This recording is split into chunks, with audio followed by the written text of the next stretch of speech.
العالمين والصلاة والسلام على أشرف الأنبياء والمرسلين وعلى آله وصحبه أجمعين أشهد أن لا إله إلا الله وحده لا شريك له وأشهد أن محمدا عبده ورسوله أما بعد.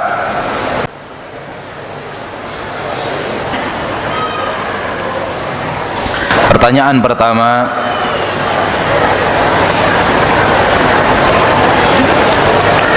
bagaimana memahami tentang azab, ujian dan peringatan? Asumsi yang berkembang pada masyarakat bahwasanya kata azab hanya akan diberikan oleh Allah kepada orang kafir, namun kepada umat Islam Allah akan memberikan ujian dan peringatan.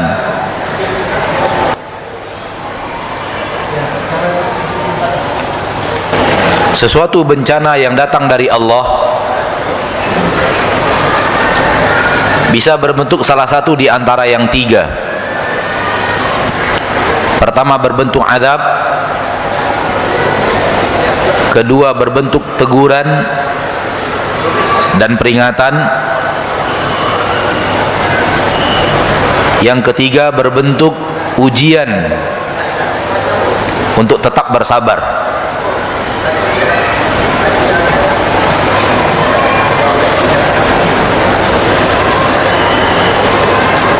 Yang datang kepada orang-orang yang kafir dan orang-orang yang sudah dibenci oleh Allah dari pelaku-pelaku maksiat, sehingga mengakhiri hayat mereka dengan kemaksiatan, itu sifatnya adalah azab. Jadi bukan khusus untuk orang kafir, kepada orang pelaku maksiat pun dia bisa berbentuk azab.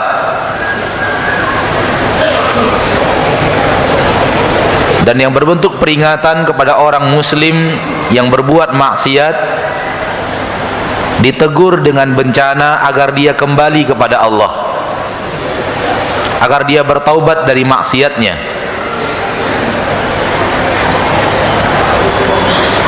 Dan yang datang kepada orang-orang saleh yang tidak berbuat maksiat, maka dia adalah ujian, kesabaran, agar mereka semakin banyak bersabar dan semakin banyak pahalanya di sisi Allah dan semakin dekat dengan Allah Subhanahu wa ta'ala.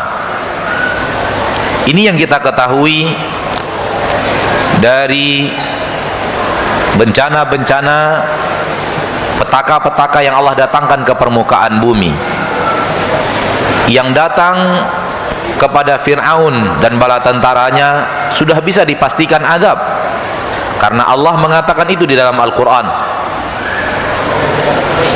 Yang datang kepada Nabi Muhammad sallallahu alaihi wasallam dan nabi-nabi Allah yang lainnya daripada musibah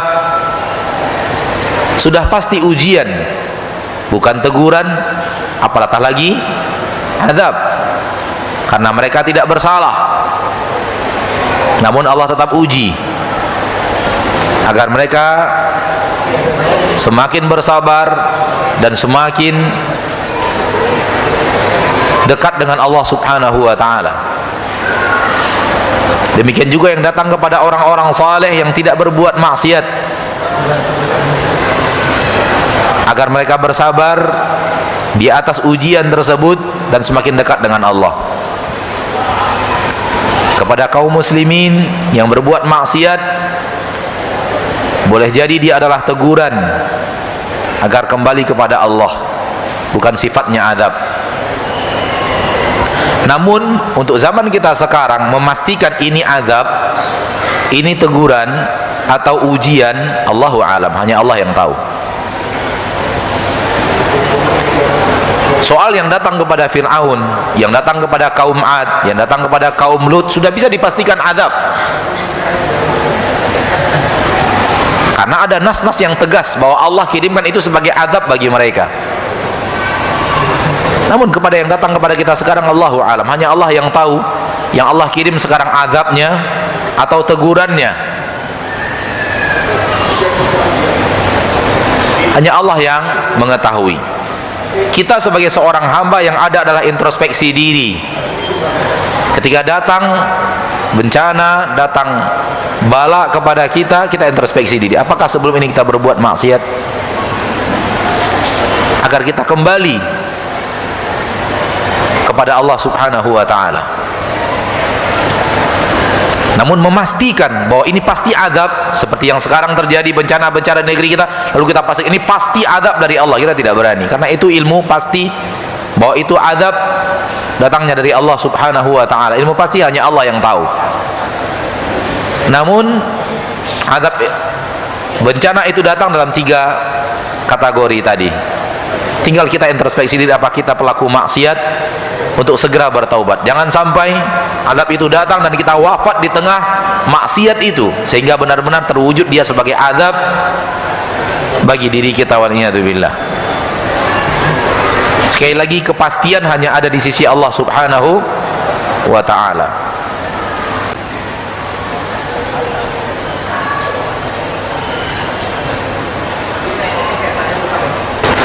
Kalau kita sedang berada di majlis ilmu seperti ini, kemudian datang telepon dari pelanggan kita atau rekan bisnis kita, apa yang sebaiknya kita lakukan? Jangan bertransaksi dan Anda berada di masjid, karena masjid tidak boleh transaksi di dalamnya walaupun via telepon. Ada rekan, ada pelanggan mau membeli, dilayani di masjid, iya silahkan ambil barang di sana, harganya sekian, itu Anda jual beli di masjid walaupun melalui telepon, nggak boleh. Namun kalau antum mau angkat teleponnya, ada apa? Oh, menanyakan barang seperti ini, saya ingin begini, katakan saya sedang duduk di majelis taklim, nanti saya telepon balik. Matikan, duduk. Dan yang lebih baik, benar-benar kosongkan diri daripada yang mengganggu kita dari majelis taklim sampai selesai. Itu yang terbaik, karena kita duduk di majelis taklim hanya sekali-kali. Keberadaan kita di dunia bisnis jauh lebih banyak daripada duduknya kita di majelis ilmu. Apakah majelis ilmu yang sedikit ini diganggu juga dengan bisnisnya itu? Fokus kita untuk akhirat hanya sedikit dibanding fokus kita dalam urusan dunia. Apakah yang sedikit ini juga akan dirusak oleh dunia itu? Namun yang kita peringatkan sekali adalah jangan dilayani transaksi sementara kita sedang berada di dalam masjid. Di zaman dahulu kala, ilmu sangat dimuliakan oleh para ulama dan kaum muslimin, sehingga kondisi yang seperti ini kalau ketahuan sama guru, itu orang diusir dari majelis taklim. Namun kalau kita lakukan sekarang, berapa orang yang duduk lagi di depan kita? Asal ada yang telepon suruh keluar, ada yang makan suruh keluar, ada yang minum suruh keluar. Dulu ketika ilmu masih mulia dan diagungkan, murid yang meruncing penanya saja diruncing, kan dulu kan pakai tinta dicelup, harus runcing, diruncing, sedang meruncing dalam menuntut ilmu, diusir oleh gurunya. Kamu belum siap, kenapa tidak diruncing dari tadi? Sekarang baru meruncing, keluar, Anda belum siap untuk mendapatkan ilmu. Seperti itu dulu. Ada orang yang berbicara, ada orang yang tidak fokus mendengarkan majelis taklim, diusir oleh gurunya.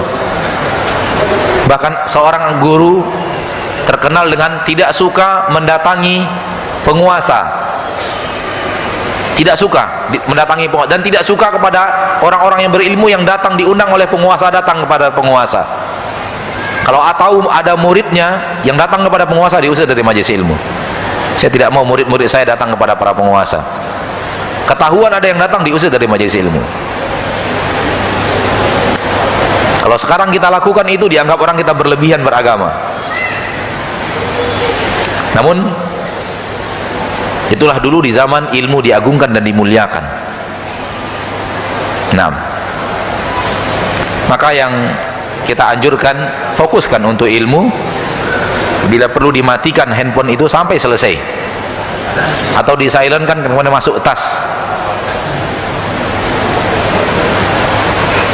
supaya tidak mengganggu kita.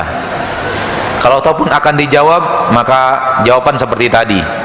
Kita sarankan seperti tadi. Maaf, saya lagi di majelis ilmu, nanti saya telepon balik.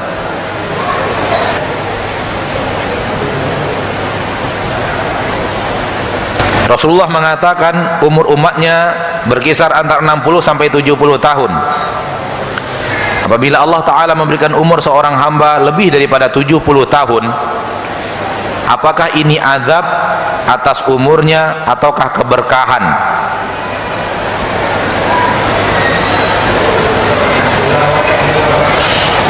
Umur panjang terbagi dua.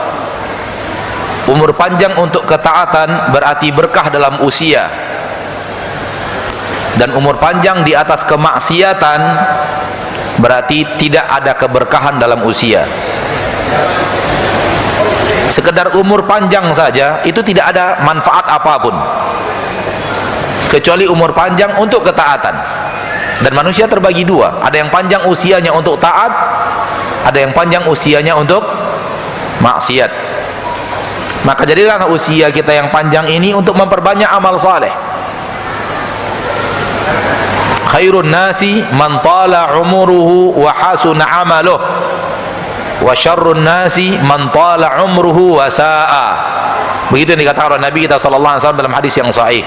Sebaik-baik manusia yang panjang umurnya dan bagus amalannya, dan seburuk-buruk manusia yang panjang umurnya namun buruk amalannya. Jadi bukan sekedar panjang umur itu berarti kebaikan, belum tentu. Maka ketika kita berdoa kepada Allah minta dipanjangkan umur, tambahkan minta dipanjangkan umur dan ditetapkan hati kita di atas ketaatan, agar kemudian umur yang panjang itu menjadi berkah untuk diri kita.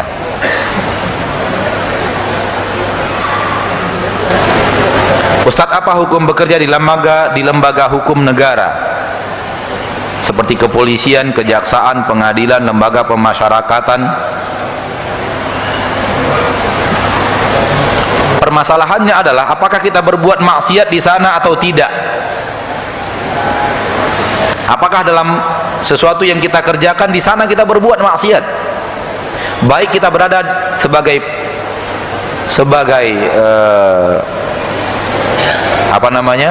pegawai di lembaga negara atau di luar, tidak pegawai lembaga negara atau yang lainnya. Permasalahannya maksiat atau taat.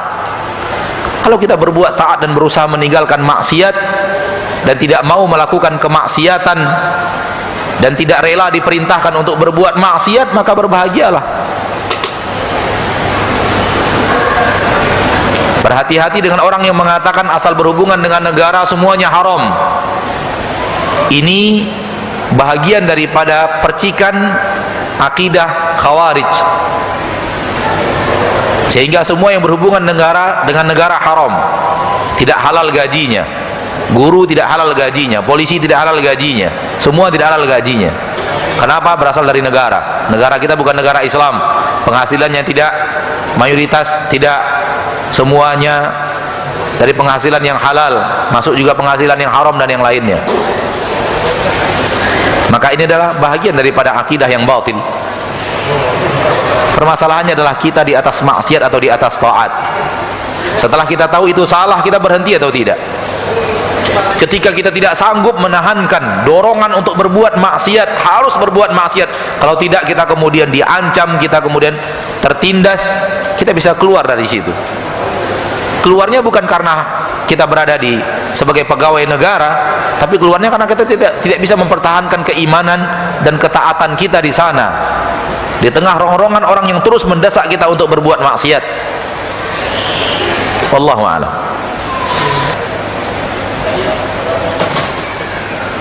Apa perbedaan antara jin, iblis dan syaitan? Dan adakah di antara mereka yang bertakwa kepada Allah Azza wa Jal serta membantu manusia dalam kebaikan? Soal membantu dalam kebaikan sudah kita bahas tadi. Tidak ada jin yang akan membantu manusia dalam kebaikan, apalagi iblis membantu kita dalam kebaikan. Jangan diharap. Apa beda jin, iblis dan syaitan? Sebelum kita bicara iblis, jin dan syaitan, Kita bicara 3 dulu, yaitu malaikat, manusia, dan jin. Malaikat, manusia, dan jin. Malaikat kita sudah tahu, sekelompok makhluk Allah yang tidak pernah berbuat maksiat, tercipta dari cahaya. Dan manusia kita pun tahu karena kita manusia. Kemudian jin. Jin adalah sekelompok makhluk Allah yang tercipta dari api. Jin tercipta dari api. Api bisa besar, bisa kecil. Demikian juga dengan jin, bisa besar, bisa kecil.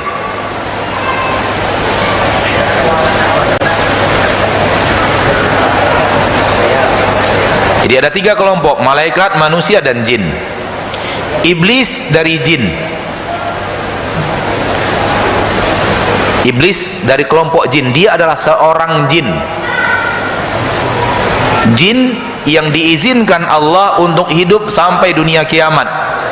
Hanya dia satu orang yang dapat pengunduran masa kematian sampai hari kiamat. Satu orang jin bernama Iblis. Jin yang lainnya akan wafat, akan meninggal dunia dan mati. Dan jin bukan hanya seorang iblis saja, jin banyak. Namun satu orang ini yang dapat dispensasi usia sampai dunia kiamat. Jadi bayangkan sebelum turun ke permukaan bumi, dua-duanya sama diturunkan. Nabi Adam diturunkan ke permukaan bumi, jin juga diturunkan, iblis juga diturunkan ke permukaan bumi. Sebelum lagi turun ke permukaan bumi, sudah kerjaannya ingin menggoda kita. Sampai sekarang entah berapa usianya, kerjaannya menggoda manusia terus untuk keluar dari jalan yang lurus. Bayangkan dahsyatnya keahliannya menggoda kita. Maka berhati-hatilah dengan permusuhan dengan iblis, dengan syaitan. Itu dia iblis. Sehingga terjawab 2 di sini, terjawab jin dan terjawab iblis. Syaitan yang mana? Syaitan tidak makhluk khusus. Yang ingkar kepada Allah, yang tidak taat kepada Allah dari jin dan dari manusia disebut syaitan. Yang ingkar kepada Allah dari jin dan manusia, dari kalangan kita manusia ingkar kepada Allah, dari kalangan jin ingkar kepada Allah, disebut syaitan. Dan syaitan yang paling syaitan itu iblis itu syaitan yang paling syaitan. Sehingga ketika kalimat syaitan hanya berdiri sendiri di Al-Quran, maka maknanya adalah iblis. Jadi dia bukan makhluk khusus. Syaitan itu bukan makhluk yang keempat. Malaikat, manusia, jin, syaitan, enggak.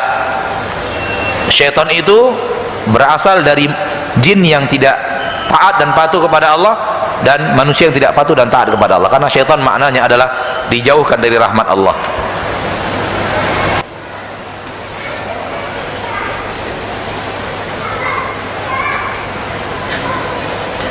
Bagaimana cara bangkit dari futur agar bisa istiqamah di jalan yang hak? Bangkit dari futur dengan cara istiqamah. Bangkit dari futur dengan cara istiqamah, yaitu berusaha meletakkan kaki kita di atas ketaatan terus, berusaha sekuat tenaga meninggalkan maksiat dan letakkan kaki di atas ibadah dan ketaatan kepada Allah.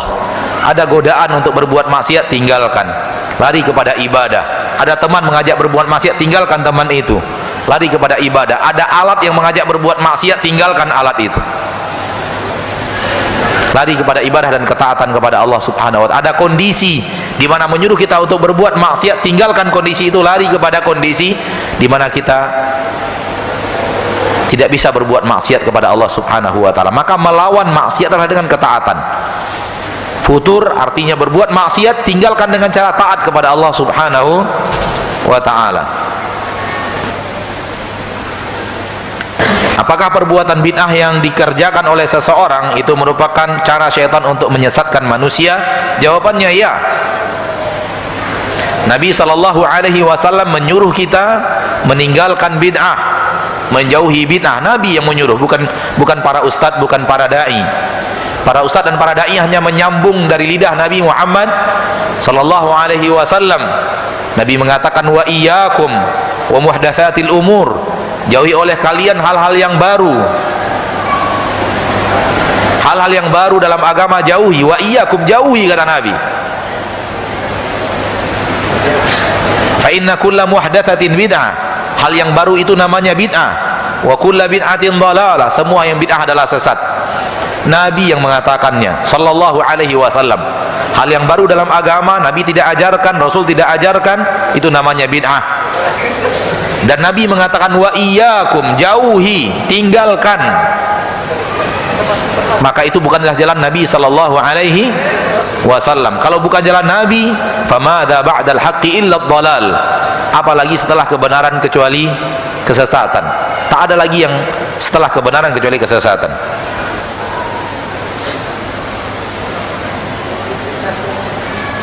Apakah orang yang tertidur khutbah Jumat tidak mendapatkan pahala salat Jumat, padahal orang tersebut tidak menyengaja dan tidak meniatkan? Seluruh yang tidak sengaja diangkat dosanya oleh Allah Subhanahu wa ta'ala. Akan tetapi berusahalah ma'asyiral muslimin, ma'asyiral muslimat, untuk tetap bisa mendengarkan khutbah dengan baik dan tidak tidur. Kalau perlu harus tidur sebelum khutbah Jumat, tidur sebelum khutbah Jumat. Kalau memang harus membutuhkan untuk bisa hadir dengan hati dan raga pada salat Jumat, pada khutbah Jumat sampai selesai, lakukan itu. Karena para ulama mengatakan bahwa tidur di saat-saat ibadah itu datangnya dari syaitan. Tidur di saat majelis taklim, tidur di saat membaca Al-Quran, ngantuk di saat khutbah, itu bukan kebaikan, datangnya dari syaitan. Maka lawan syaitan itu. Namun apakah mendapatkan pahala salat Jumat? Wallahu ta'ala alam, sejauh ini yang ana tahu itu tidak membatalkan salat Jumat. Itu tidak membatalkan salat Jumat. Berarti tetap dapat pahala salat Jumatnya. Akan tapi tentu tidak sesempurna orang yang hadir dengan jiwanya dan raganya. Ana pernah ditanya teman, apa buktinya? Ana pernah ditanya teman yang muslim, orang muslim juga yang bertanya, apa buktinya kalau Islam itu adalah agama yang paling benar? Kalau orang muslim bertanya itu, apakah ada keraguan di dalam hatinya tentang benarnya agama Islam itu? Semua yang dinyatakan benar oleh Allah di dalam Al-Quran dan hadis telah dibuktikan kebenarannya.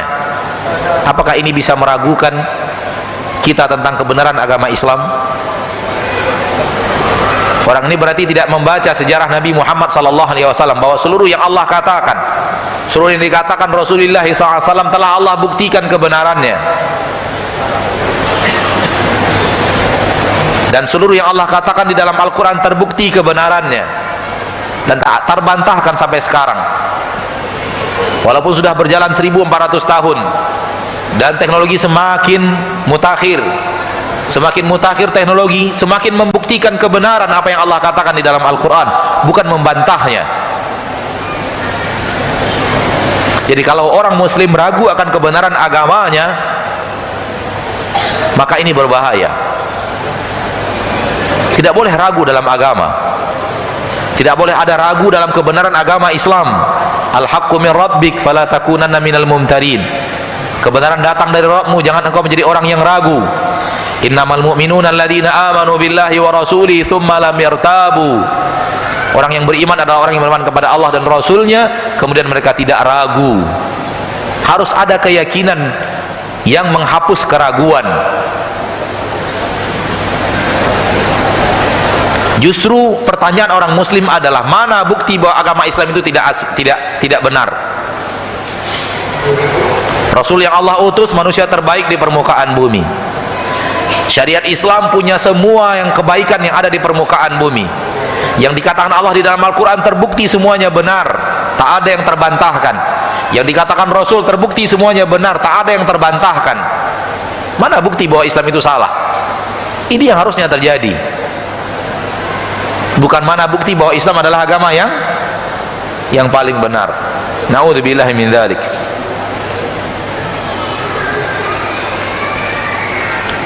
Ana pernah mendengar katanya yang ditipu daya oleh syaitan adalah Hawa, dan Nabi Adam memakan buah tersebut karena cintanya kepada Hawa. Benarkah Ustaz? Kedua-duanya.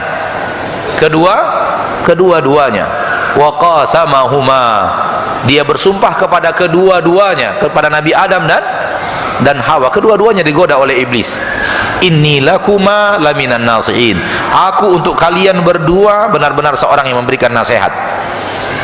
Dia datang dengan baju nasihat, dia datang dengan bungkus nasihat. Saya untuk kalian berdua adalah seorang pemberi nasihat.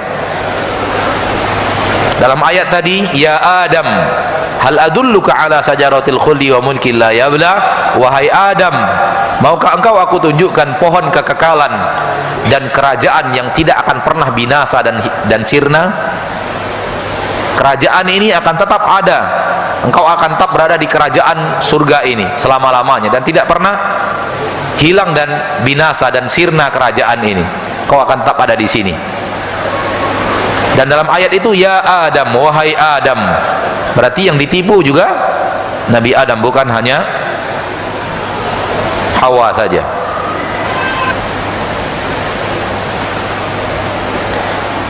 Bagaimana hukum ruqyah masal dalam pandangan Al-Quran dan hadis?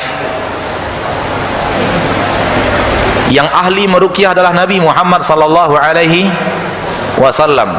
Setelah Nabi adalah para sahabat yang ahli Al-Quran, ahli syariat, dan tidak pernah dalam kehidupan mereka melakukan ruqyah masal. Tak pernah dalam hidup mereka. Silakan baca biografi Nabi Muhammad SAW dan baca biografi para sahabat. Tak ada di antara mereka yang membuat ruqyah masal. Mereka hanya meruqyah orang-orang yang dibutuhkan untuk diruqyah, yang sifatnya bantuan kepada individu yang membutuhkan. Adapun membuka pintu ruqyah masal tak pernah mereka lakukan. Maka yang bisa kita katakan bahwa hal ini tidak sesuai dengan apa yang dilakukan Nabi dan para sahabat. Maka benarkan agama kita, sesuaikan dengan apa yang dilakukan oleh Nabi dan para sahabat. Walaupun bentuknya sesuatu yang benar, kita membaca Al-Quran, kita ingin mengusir jin dari tubuh manusia, akan tapi ketahuilah bahwa niat kita yang benar tidak akan bisa melewati kebaikan yang dibawa oleh Nabi dan diamalkan oleh Nabi dan para sahabat. Mereka lebih mencintai kebenaran daripada kita. Mereka lebih tamak untuk melakukan yang hak daripada kita. Namun mereka yang ahli, mereka yang pakar agama, mereka yang ahli-ahli dan ahli ibadah yang dipuji oleh Allah, dan Allah nyatakan mereka penduduk surga, mereka tidak melakukan itu. Maka jangan jadikan alasan kita untuk berbuat baik kepada manusia itu sebagai sarana kita untuk beribadah kepada Allah Subhanahu wa ta'ala. Bagaimana penggantian kata kafir dengan kata yang lain? Apakah bagian daripada kaidah syaitan? InsyaAllah bagian daripadanya. InsyaAllah itu adalah bagian daripadanya. Karena Al-Quran nyata-nyata menyatakan, Qul ya ayyuhal kafirun. Mereka alergi dengan kalimat yang ada di dalam Al-Quranul Karim.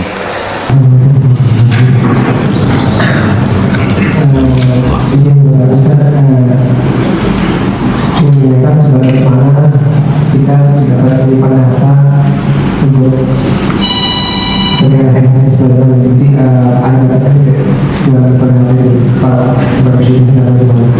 baik. Pertanyaan menarik.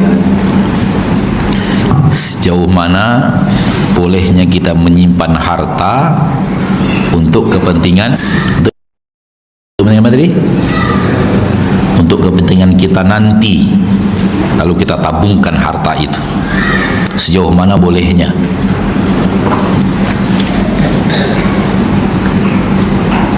Kenapa menarik? Karena dari awal tadi ana memotivasi kita untuk akhirat, ya atau tidak? Pertanyaannya, lalu dunianya bagaimana Ustaz? Gitu. Itu yang membuatnya menarik. Menarik, Pak. Ini menunjukkan bahwa ini adalah fitrah manusia. Sehebat apapun manusia bicara akhirat, dia masih akan bertanya dunianya. Iya. Karena dunia tidak bisa dilupakan. Dunia tidak bisa dilupakan. Dan Allah tidak juga menyuruh kita melupakan dunia.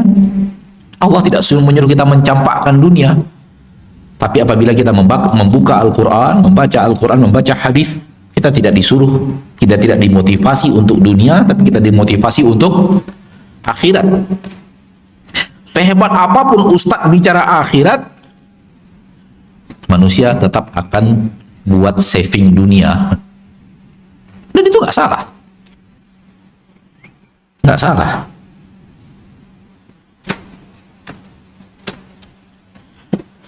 Boleh nggak Ustadz kita nabung harapannya untuk hari tua? Gitu. Kira-kira begitulah ya. Boleh nggak Ustadz saya nabung harapannya untuk anak saya nanti? Ada larangan. Tidak ada larangan. Walaupun sebenarnya belum tentu kita bertemu dengan hari tua. Ya atau tidak? Kita-kita yang belum tua, yang hadir di majelis ini yang belum tua, yang kira-kira usianya 35 tahun ke bawah lah. Apakah antum yakin ketemu usia 75? Ini mohon saya tabung nih. Kalau saya sudah 65 sampai 75, tenaga saya nggak kuat lagi, mudah-mudahan tabungan ini bisa saya gunakan di usia 70 tahun, 75 tahun. Apa yakin ketemu 75 tahun? Dunia udah goyang loh sekarang. Dunia udah guncang dengan gempa-gempanya.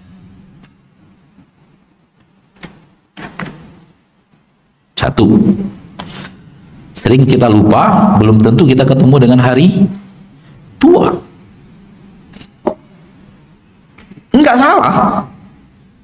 Secara syariat tidak haram. Tapi ingat, kita belum tentu ketemu hari tua. Persiapan pensiun, belum tentu ketemu pensiun.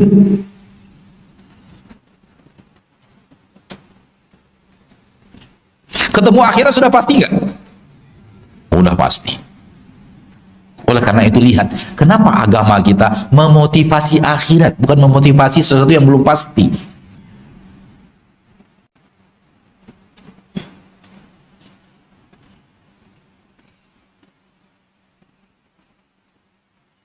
Banyak pun harta kita ketika tua, yakinlah kita tidak akan bisa menikmati harta itu sebagaimana kita menikmatinya sekarang.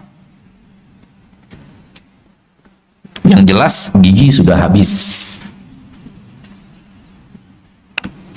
Yang jelas kolesterol sudah tinggi. Tensi udah tinggi.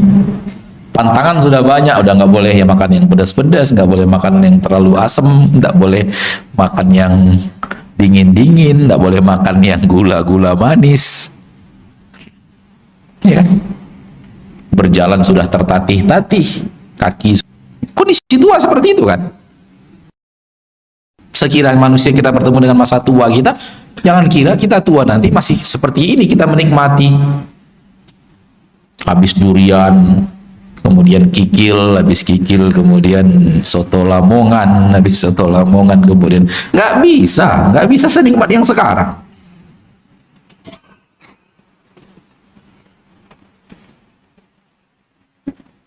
Jadi agama memotivasi yang pasti. Namun pertanyaan tadi lumrah, itu fitrah, pertanyaan fitrah itu. Jadi boleh nggak Ustaz sebenarnya saya nabung untuk, ya saya nabung untuk mudah-mudahan nanti di masa tua. Dalam agama kita nggak ada yang melarangnya. Cuman apabila kita berpikir yang terbaik, maka yang terbaik adalah yang tadi, tabungkan untuk akhirat lebih banyak. Di masa tua, ya kalau kita ketemu insya Allah ada rezeki kita. Selagi kita masih hidup, masih bergerak, masih ada rezeki. Karena Allah berjanji, wa ma min dabbah, tidak ada yang bergerak, melata. Dabbah itu melata. Melata maksudnya bergerak. Mau dia bergerak mencari nafkah, mau dia bergerak untuk berusaha dapat rezeki, illa alallahi rizquh. Allah pasti menjamin untuknya rezeki.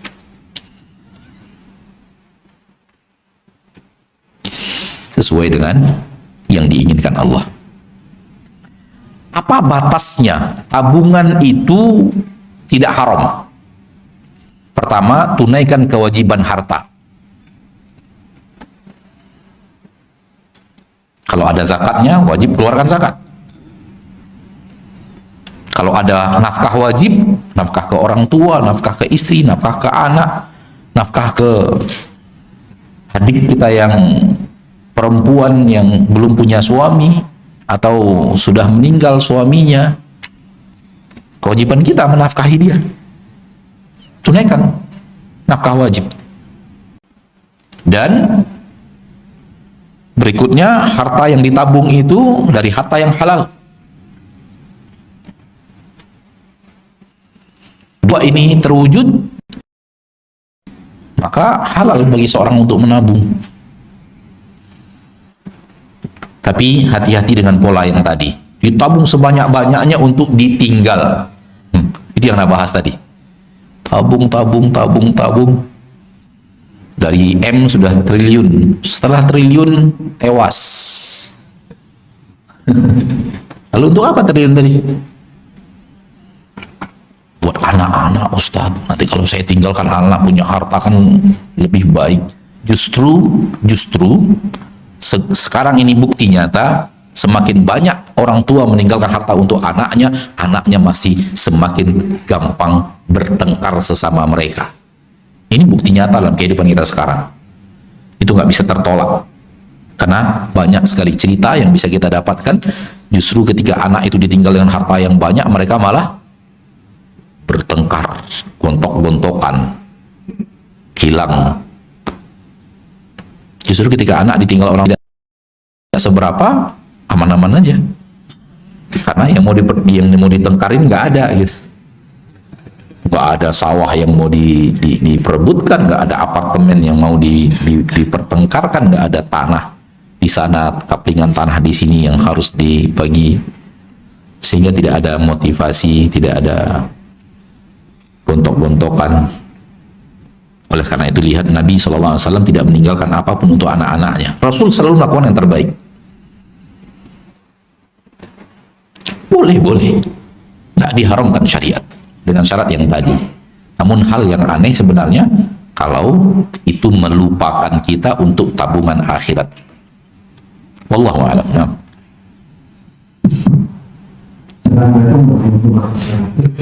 Assalamualaikum warahmatullahi wabarakatuh.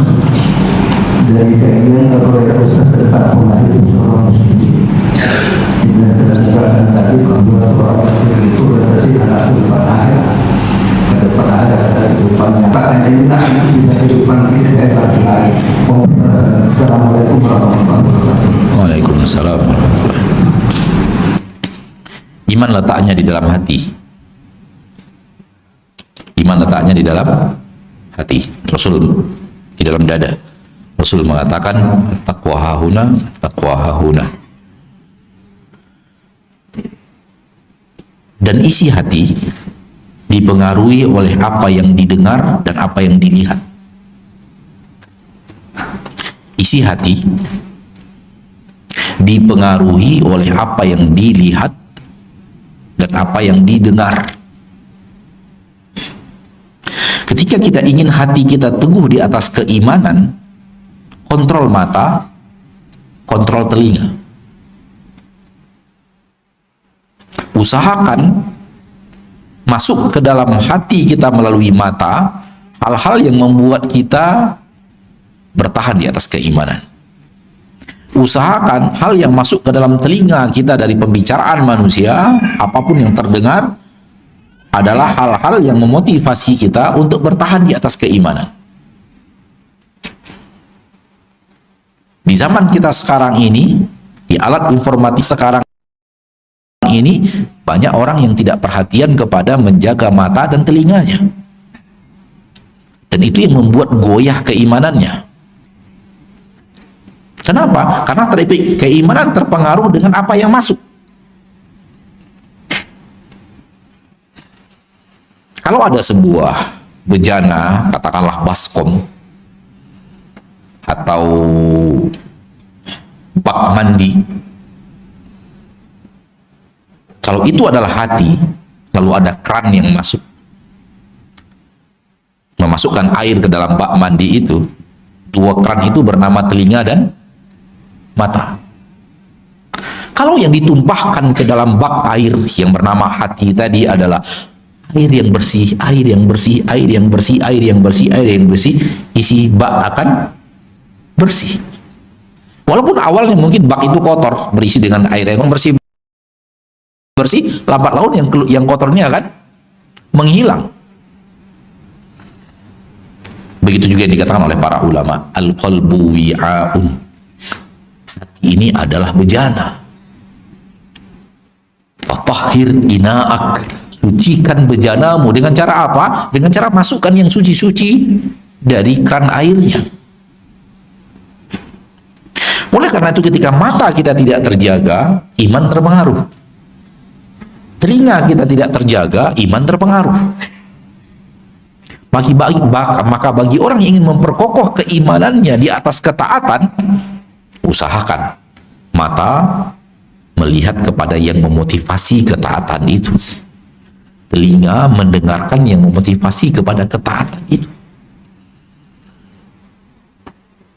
Jauhkan dari hal-hal yang mengajak kita ke dunia lagi, termasuk persahabatan. Persahabatan juga akan membuat kita mendengarkan hal-hal nikmat dunia lagi. Karena nikmat dunia itu, sementara akhirat, mencari kenikmatan akhirat itu bertabrakan dengan hawa nafsu, sehingga harus ada melawannya hawa nafsu untuk bisa diarahkan kepada akhirat.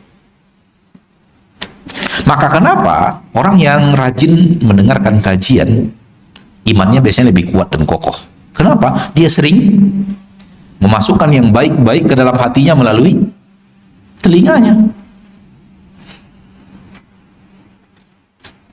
Sambil berdoa kepada Allah, minta keteguhan hati di atas iman, minta keteguhan hati untuk melakukan ketaatan, minta kelezatan untuk menikmati hal-hal yang merupakan ketaatan kepada Allah Tabaraka wa Ta'ala. Nah, itu yang bisa saya jawab. Wallahu a'lam. Nah, silakan. Untuk yang pertama, mohon nasihat berkaitan dengan harta warisan.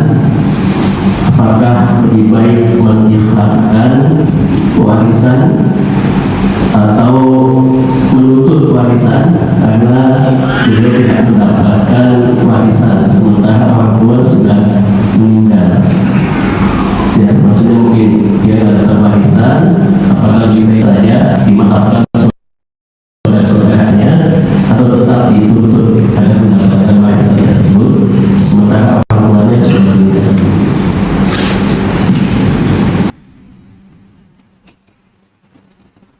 Lakukan apa yang paling maslahat. Karena tidak bisa mengatakan tuntut, karena juga tidak bisa mengatakan ikhlaskan. Karena kondisinya Anda tidak tahu keadaannya. Lakukan apa yang paling maslahat.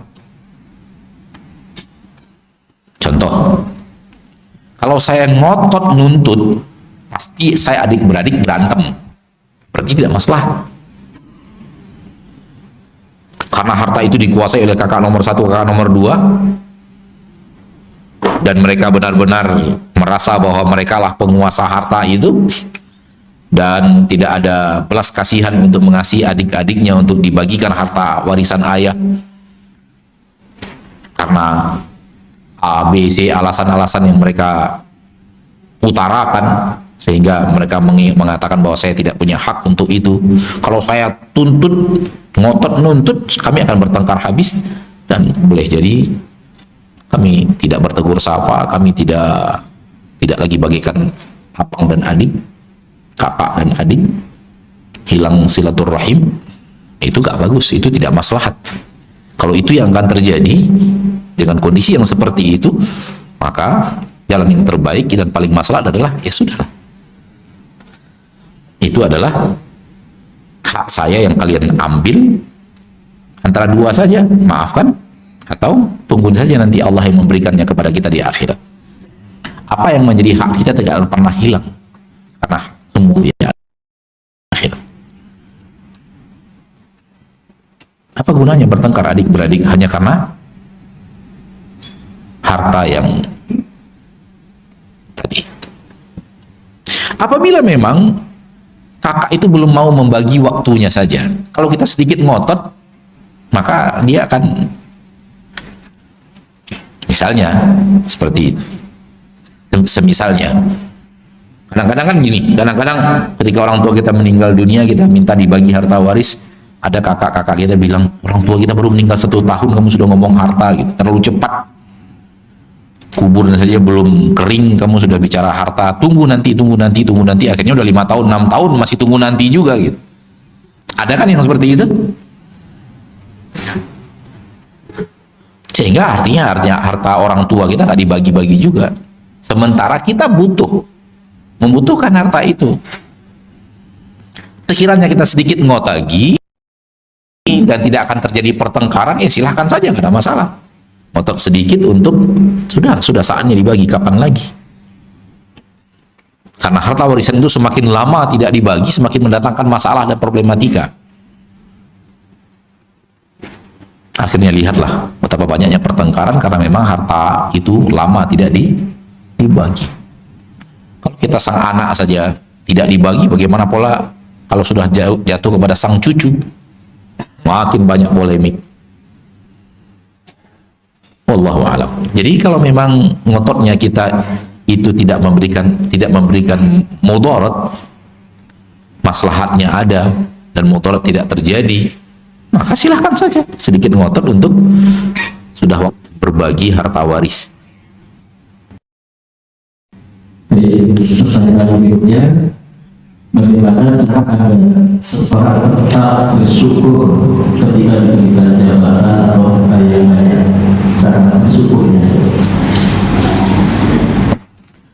Bersyukur itu malah gampang kalau soal harta.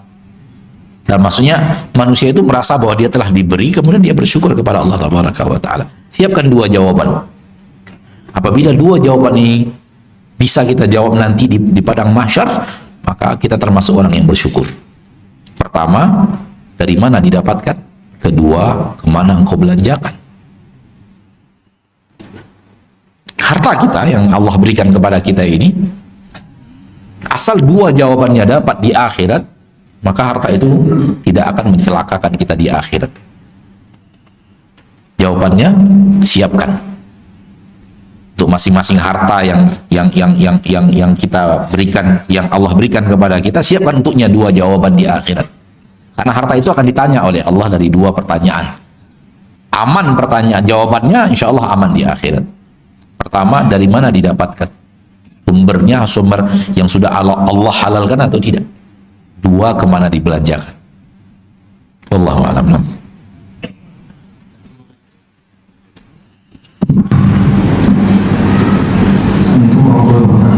Waalaikumsalam.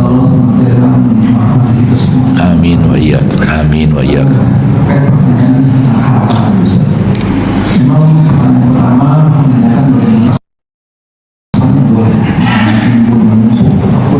Menabunglah. Itu hal yang sudah kita paham. Kita tidak tahu usia kita dan itu hati warisan. Dan pada saat kita mengatakan pertanyaan terakhir, saat kita kira-kira kita bisa menjawab dari mana kita dapat dan di mana kita manfaatkan belanjakan, insya Allah Bapak yang kita.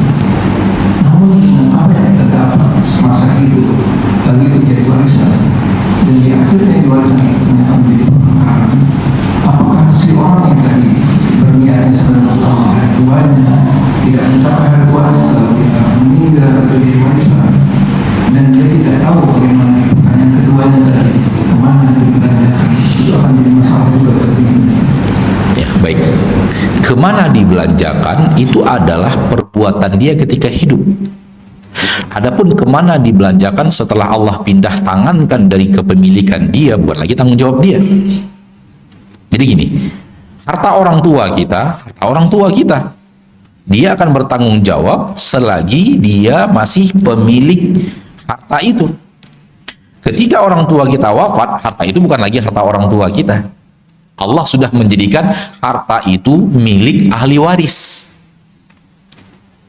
Sebenarnya kita nggak punya harta sama sekali.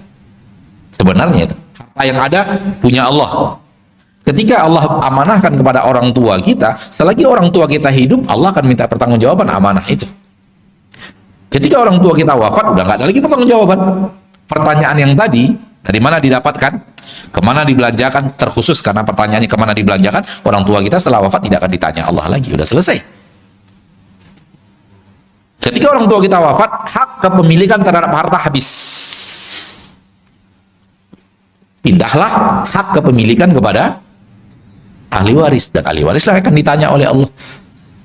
Hak kepemilikannya ketika itu yang sudah Allah pindah tangankan dari orang tua kepada anak.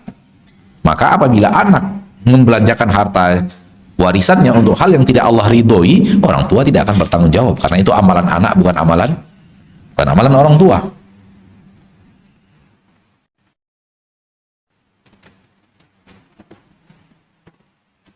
Makanya seperti yang anak katakan tadi, ketika kita punya harta, lakukanlah sedekah jariyah agar harta yang kita tinggal mengalir terus pahalanya.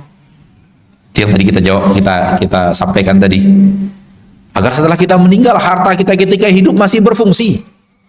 Karena dia sudah berubah menjadi masjid, dia sudah berubah menjadi pesantren, dia sudah berubah menjadi asrama yatim piatu, dia sudah berubah menjadi sebuah bangunan yang digunakan orang untuk ibadah dan taat kepada Allah Tabaraka wa Ta'ala, maka pahalanya akan mengalir. Walaupun kita sudah wafat, sekiranya masjid itu bertahan 300 tahun, 400 tahun, maka sekian ratus tahun orang yang sholat di dalam masjid yang kita bangun, kita dapatkan pahalanya. Itu yang anak katakan tadi di awal, ketika harta kita jadikan untuk harta yang mengalirkan untuk kita pahala ke akhirat walau kita sudah wafat.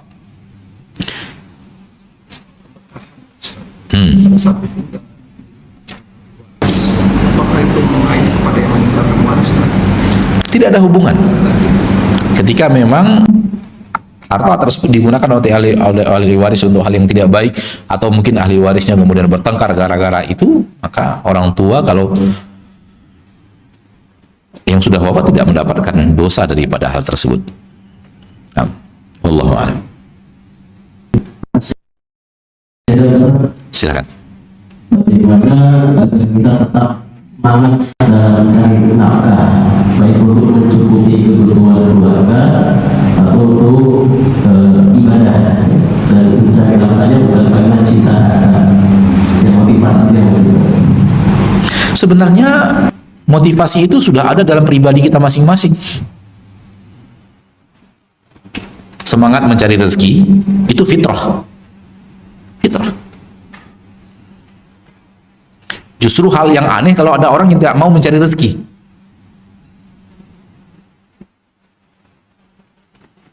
Aneh. Karena memang fitrahnya itu adalah mencari rezeki.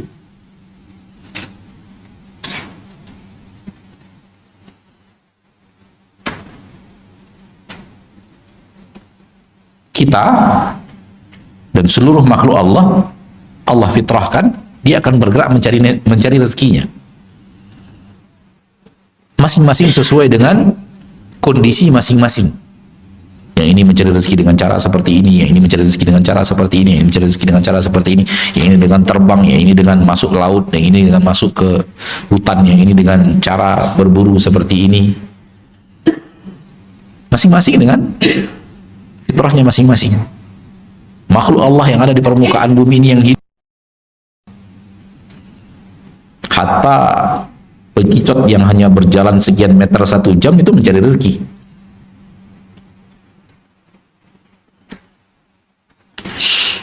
Maka harusnya itu tidak padam. Mencari rezeki itu tidak padam dari hati manusia, karena sudah diciptakan bersamaan dengan Allah menciptakan badannya.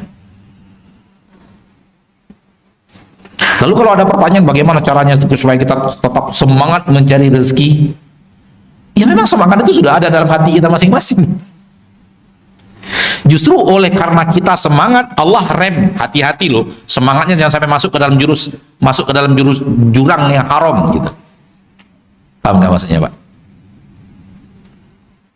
Saking semangatnya kita untuk dapat harta, dapat rezeki, Allah ngerem, jangan terlalu semangat sampai ngambil yang haram. Itulah yang terjadi.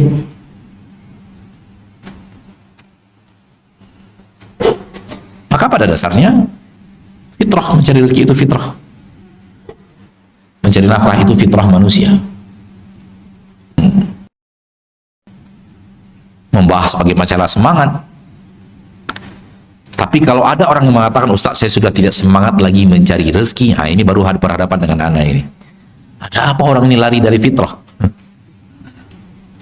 Apa yang membuat Anda tidak semangat mencari rezeki? Padahal Allah tuh ciptakan dalam fitrah Anda semangat mencari rezeki. Ada hubungan sesuatu ini. Mungkin terlalu banyak main game. Depan game ya. Malas akhirnya cari rezeki. Baru ini bermasalah. Orang yang malas bekerja, sukanya tidur-tiduran, padahal dia adalah kepala keluarga misalnya, apalagi kalau dia sudah kepala keluarga, ada istri, ada anaknya. Baru ini bermasalah.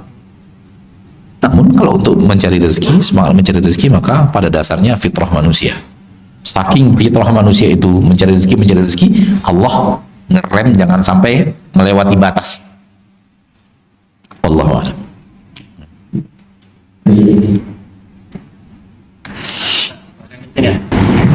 Assalamualaikum warahmatullahi wabarakatuh. Waalaikumsalam warahmatullahi. Ya, semoga Allah menjaga Ustaz dan seluruh kaum muslimin. Amin wa iyyakum. Begini Ustaz, terkait cerita Ustaz tadi, seseorang yang memiliki rumah yang besar, Ustaz. Bukankah, mohon dikoreksi kalau ada salah, Ustaz. Bukankah di sisi lain ada hadis yang menyebutkan seorang mukmin untuk tempat tinggal yang luas, kemudian tetangga yang baik dan kendaraan yang nyaman, Ustaz. Nah, ini kita menyikapi tentang utama hadis ini bagaimana, Ustaz? Rasul kita bagaimana?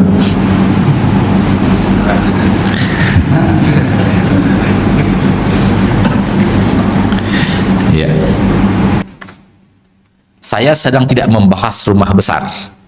Saya sedang membahas orang yang sedang membangun rumah besar, setelah itu dia rumahnya jadi, dia meninggal gitu. Saya mengambil titik meninggalkannya saja. Ya. Namun diangkat lagi hadis, salah satu daripada kenikmatan dunia adalah rumah yang besar, yang luas, tetangga yang baik, dan istri yang kendaraan yang nyaman, dan istri yang salihah. Ya, jelas hadis Rasul enggak? Hadis Rasul jelas. Rumah yang cukup untuk perabot kita, cukup untuk itu akan lebih nyaman dibanding rumah yang sempit. Tidak ada masalah. Kendaraan yang baik, tetangga yang baik membuat kehidupan kita nyaman. Enggak ada masalah. Cuman bukan hadis itu menyuruh kita besarkan rumahmu, bukan itu juga. Enggak. Nah, kalau kita dapat dianugerahkan Allah rumah yang sesuai dengan kebutuhan kita, nggak sempit sehingga ada tempat untuk anak, ada tempat untuk tamu, ada tempat untuk keluarga apabila berkunjung, itu pasti memberikan kenyamanan dunia. Namun Rasul kita tercinta prakteknya berbeda. Beliau tidak membesarkan rumahnya. Prakteknya rumah Rasul sangat kecil. Saking kecilnya tak ada tempat untuk sholat di kamar.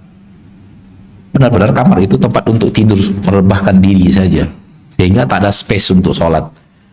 Itulah hadis di mana Rasul sholat, kalau mau sujud harus nyolek kaki Aisyah, dilipat dulu, baru ada tempat sujudnya Rasul, karena memang tak ada tempat lagi di kamar apabila Rasul sholatnya di kamar. Bisa kebayanglah tempat tidur untuk suami dan istri dan tak ada space lain. Itu yang dilakukan oleh Rasul tercinta, dan apa yang dilakukan Rasul tercinta pasti yang terbaik.